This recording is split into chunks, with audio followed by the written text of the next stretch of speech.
Our group has decided to split humanity into two fractions, those who stay on the Earth and those who become spacefaring. We will firstly focus on those who remain on the Earth, and then on the spacefaring population later on during the video.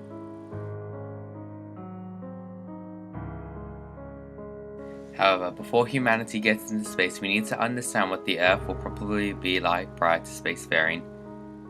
The resources of the Earth will be stretched, temperatures will increase, and the ozone layer will become thinner. Laura Betts, in a report published by NASA in 2012, correctly stated that the ozone layer is weakening, but is expected to make a recovery by 2065.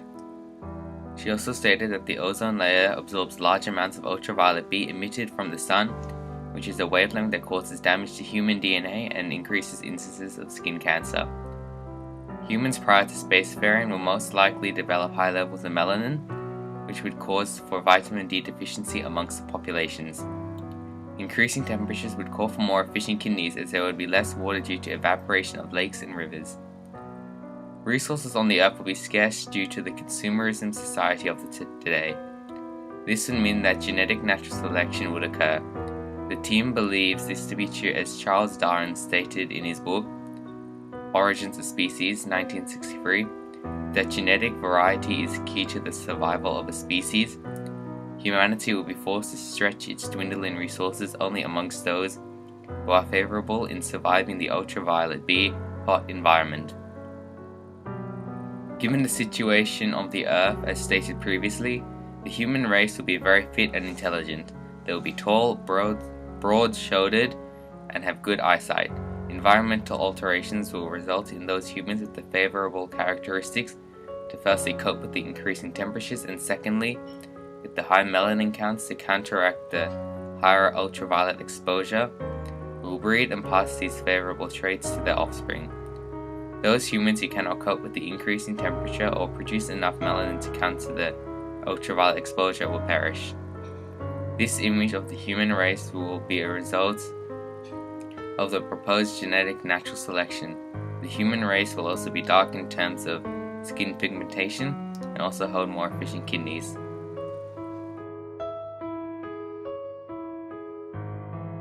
Other humans that remain on Earth will have to adapt to the environmental alterations of the Earth. This would mean that they would either have to move into higher altitude environments or adapt to live in rising saltwater sea levels.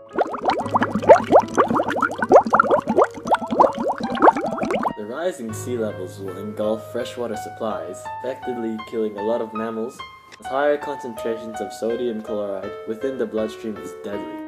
Humans that remain decide to live in the rising sea will adapt to and evolve into Homo aquaticus. The Homo aquaticus will apply genetic engineering to give themselves a supraorbital gland, which will be located within the cheek and will expel salt through the nasal canal. Supraorbital glands are glands that exist within oceanic aviary mammals and allows for these mammals to drink salt water.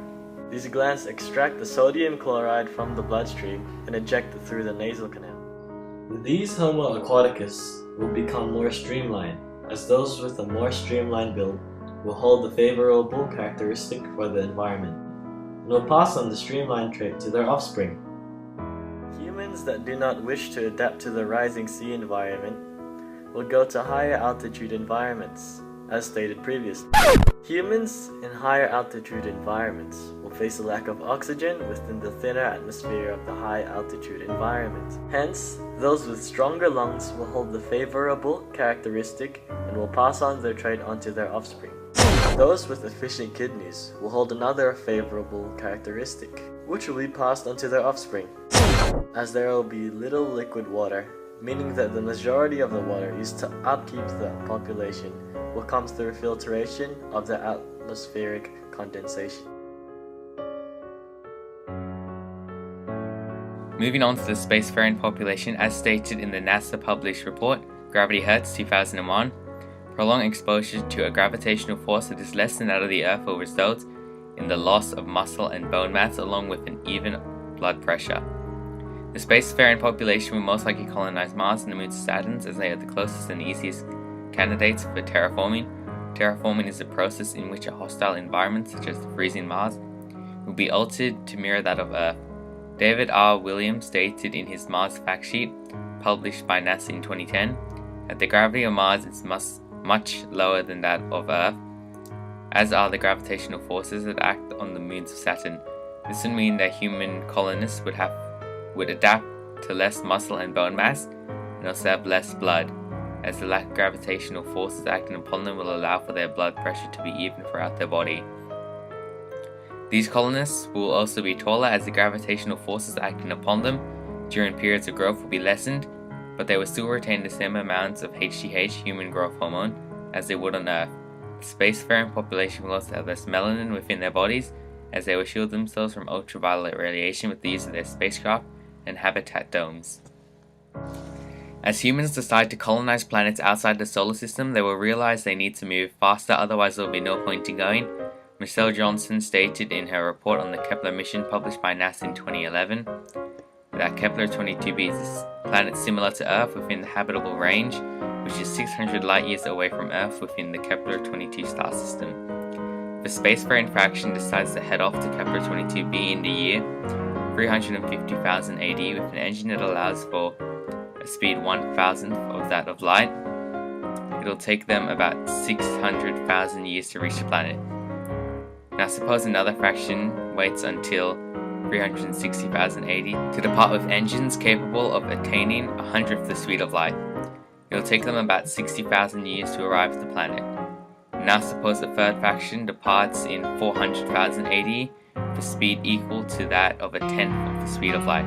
They'll arrive at the planet in only 6,000 years. The first faction will arrive in 950,000 AD, second faction 420,000 AD, and the third faction in 406,000 AD. Now that the importance of attaining near light speed has been displayed, I can move on to my next notion. The lifespan of spacefaring humans may be centuries of Earth time. This is as time is an illusion, as stated by Albert Einstein. Einstein stated that time is relative. Those humans traveling at near the speed of light will be less affected by time, as it is relative. This means that spacefaring humans will become future time travelers, as traveling for 1 year in their spacecraft may bring them 10 years into the future. The spacefaring human race will be lean, taller, and very intelligent. A shorter height trait would disappear from the human population due to the lack of gravitational forces acting upon the body. The spacefaring population will also have much lighter skin pigmentation due to a lack of exposure to ultraviolet radiation, which would cause for a decrease in melanin.